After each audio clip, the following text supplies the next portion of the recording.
Atzīmējot Pasaules arhitektu dienu, Madonā ir atklātas 2 fotoizstādes un fotoalbums, aizvadītā gada Latvijas arhitektūras labākie darbi un būvniecība Madonas pusē aizvadītajos 20 gados. Bez tam uz savstarpēju tikšanos Madonā bija sabraukuši arī arhitekti no kaimiņu novadiem, kā arī tālāki viesi no Rīgas. Ir tā tradīcija, ka mēs tās starptautiskās arhitektūras dienas mēģinām tā kā plašāk pa visu Latvijas valsts teritoriju izplatīt, jo nav jau nemaz tā, ka viss notiek kaut kā vienā vietā. Mums ir jāattīst viss valsts teritorija vienmērīgi, un līdz ar to mazpilsētas, ja tā varētu teikt, ir tikpat svarīgas kā lielpilsētas. Madona kā mazpilsēta var lepoties ar savu reljefu, rūpniecisku monstru, nedegradētu pilsētvidi un zaļo dabu, un tikšanās laikā arhitekti uzsvēra, ka par sakoptu pilsētvidi jārūpējas ne tikai ikdienas darba darītājiem, bet arī pašiem arhitektiem. Mazpilsētu ir daudz, un katrai ir kaut kādi savi īpatnēji vaipsti.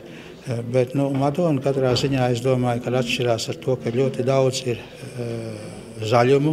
Ir tādas dažas ievērojamas pirmskara celtnes, kuras savā laikā ir bijušas vienas no labākām Latvijā. Un arī pēckara laikos, kaut vai to pašu mūsu izstāžu zāli var minēt, kad arī tā ir visu mākslinieku iecienīta kā viena no vislabākajām lauku teritorijām, ārpus Rīgas. Arhitektu kopā sanākšanas reizē tika spriests arī par aktualitātēm un tendencēm Latvijas laukos. Viens no turpmāko gadu lielākajiem attīstības projektiem Madonas novadā plānots Liezēras pagastā, kur 800 hektāru platībā tiks izvietota ekopilsēta.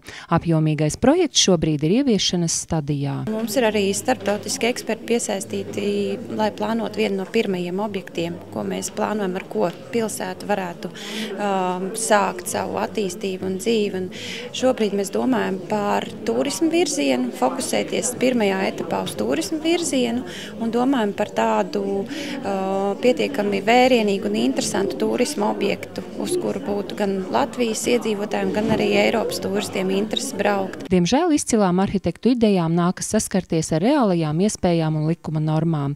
Nereti mazpilsētām nākas upurēt kādu daļu tās vienreizējā šarma, ievērojot arī iedzīvotāju sociālās vajadzības. Kaut kur izdodas labāk, kaut kur izdodas sliktāk, atkarīgs droši vien no dažādiem apstākļiem. Droši vien, kad arī jāsaka, ka tā prakse par tiem iepirkumiem, kas bieži vien varbūt izraisa cita rakstura problēmas, teiksim, ātrumu, steigu, teiksim, vai, piemēram, zemākās cenas sindromu, kad jūs varbūt vairāk vērtējat kaut kādu cenu, nevis, teiksim, kvalitāti projektam vai kaut kam. Tas izraisa varbūt dažas, teiksim, tādas nevēlams efektus. Pilsētas attīstās, varbūt cits straujāk, cits lēnāk, bet mēs pamanām, ka pilsētu teritorijas kļūst uzkoptākas, kā parādās, teiksim, publiski objekti, tomēr sporta zāles parādās, kultūras objekti šur un tur tiek būvēti, tiek renovētas bibliotēkas, tiek tomēr